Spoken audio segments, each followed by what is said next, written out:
July 22nd, 2024.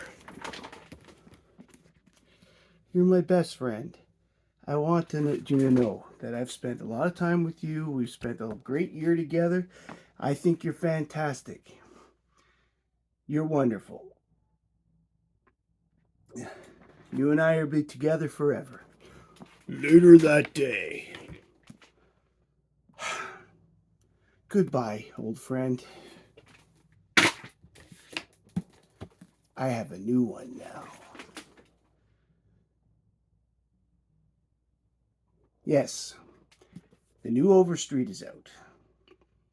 It came out on July 23rd, 2024, and I picked up my copy from my local comic book shop, Miss Legends and Heroes on Bank Street in Ottawa. And the copy I've got, I always get the soft cover. I got the Teenage Mutant Ninja Turtles version because there's no DC one this year again. There was no DC one last year either. I prefer the DC one for obvious reasons. However, I have loved the Overstreet guide ever since I started collecting comics as a kid. For the simple fact that until the internet came along, it was the only way to know what was going on with comic books for most people in terms of what issues were available, what titles ever were printed. How do you find the first appearance of so and so? How did you learn how much the books are supposedly worth? Now, nowadays, the guide has lost a little bit of its prominence for pricing due to the fact that the internet out there, eBay especially, and places like my comic shop always may have prices up to the minute. So even the cover price too, they all have stuff up to the minute, thus making having the Overstreet almost a moot point. But this thing is still chock full of goodies and will still remain one of the best research tools you can have, especially if you're like me and prefer to have something in your hand as opposed to being the guy that's online. Part of what I like Overstreet so much is the essays and market reports that people put. Yes, I'm old. Put in here. Like this year on page 115, friend of the channel, Stephen Gentner, and made his contribution. And I just want to take a minute to quote out of his essay. I've read it already. It's a pretty decent essay. These are the types of the information you can get out of here. Quoting straight from Stephen's essay, we've got writer Dana Dutch had a knack for creating seamy, icky plot lines for Matt to illustrate. He was talking about a Matt Baker book from St. John's Publishing, of course, in the late 40s, early 50s. That would tend to be their time. Their pre-code team up gave each of them the opportunity to really showcase betrayal, heartbreak, infidelity, revenge, and all manner of sexy situations. That is, of course, for people like Stephen who specialize in good girl art, especially inside the Golden Age category. But of course, there are many different stories in here. We get people like I wonder if Doug Sullivan has done one this year. He's out of Winnipeg. Yeah, Doug Sullivan's Comic World. He's been in here for as long as I can remember as well. He's from Manitoba, Steinbach, I believe, just outside of Winnipeg, and he's one that I've done business with over the years. I've also done business with Harley Yee, who advertises and is considered advisor in here. I'm not sure if he, some years he's written reports. I'm not sure if he did one last year, but see, we've got the Verzels, we've got Metropolis. So no, it doesn't look like Harley was involved this time because, oh yes, he was. Here it is, Harley Yee Comics.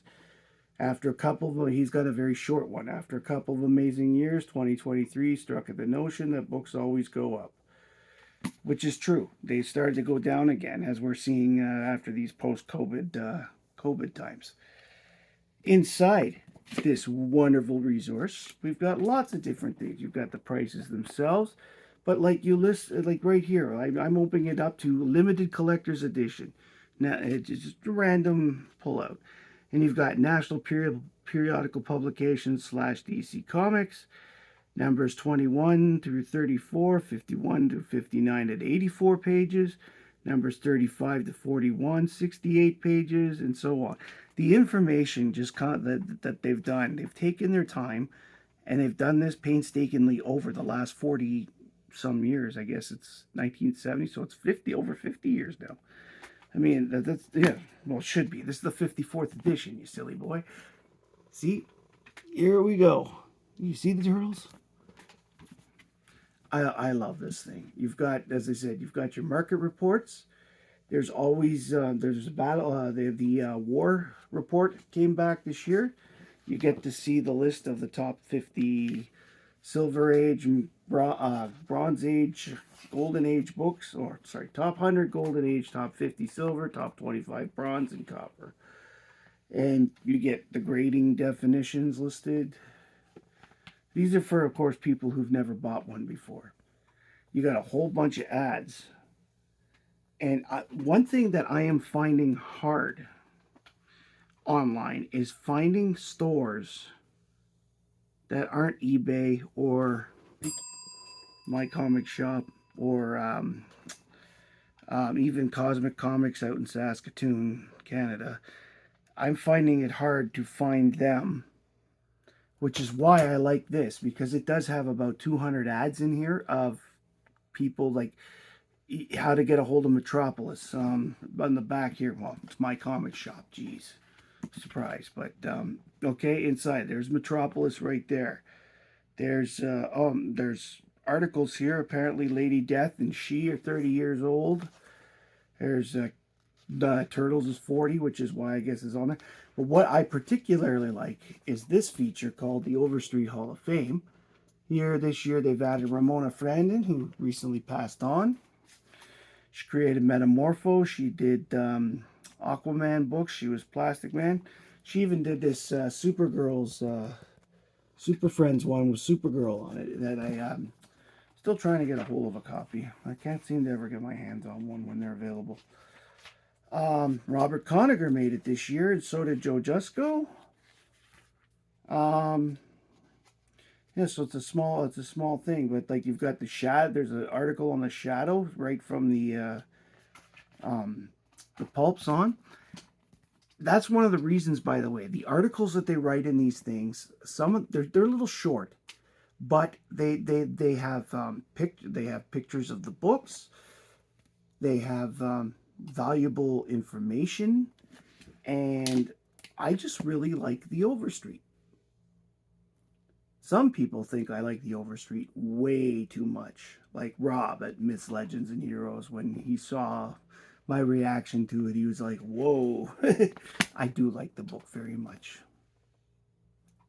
See, we're twins. We're made to be together.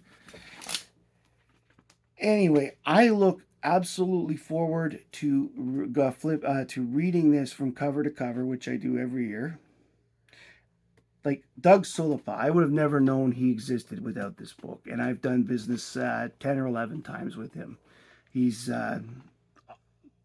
has what he has. He describes it well. He gets it to us pretty fast. He's quite reasonable in the shipping for Canada, so I can't complain about that. Yeah, you've got the Verzel. There's just so much. They even put pictures of the advisors in the back. Stevens is kind of cute, funny, and nice. He's got a nice smile on there. Right here, we've got $1 million. They even have a list of $1 million sales from the past year. There's information in here for everybody, depending on what you're looking for. But the most important thing is it's got pictures and pictures and pictures of comic books. Comics I will probably never own. Comics that I like to see. Like this Batman, for example. Batman 121 of the first appearance of Mr. Freeze. I'll never have one of those, per se. but at least I get to look at it. And with the listings, I will always find probably a lot of the information I'm looking for. Anyway, I'm going to wrap up my little love letter to Overstreet here. I hope that that Overstreet always has a place in the hobby, because no matter what, we need this base. We need to know, at the very least, I'd hate to see the research that's been put into this book over the years wasted. And quite simply, it's just a beautiful, beautiful book and a great resource that I hope continues for years and years to come. Anyways, if you've liked what I've done, or if you don't like what I've done, please comment, like, or dislike down below. Please subscribe to the channel. I really would like to hear from you. I'd like to know what you want to talk about. I'd like to know what you want to hear about. I want to know if you've got questions. I want to know what's in your collection. Just write a comment. Say hi. Everything's great. Soon I'm going to be doing a live question answering show, so I would like to have some questions to prepare for that, so you can write those down below.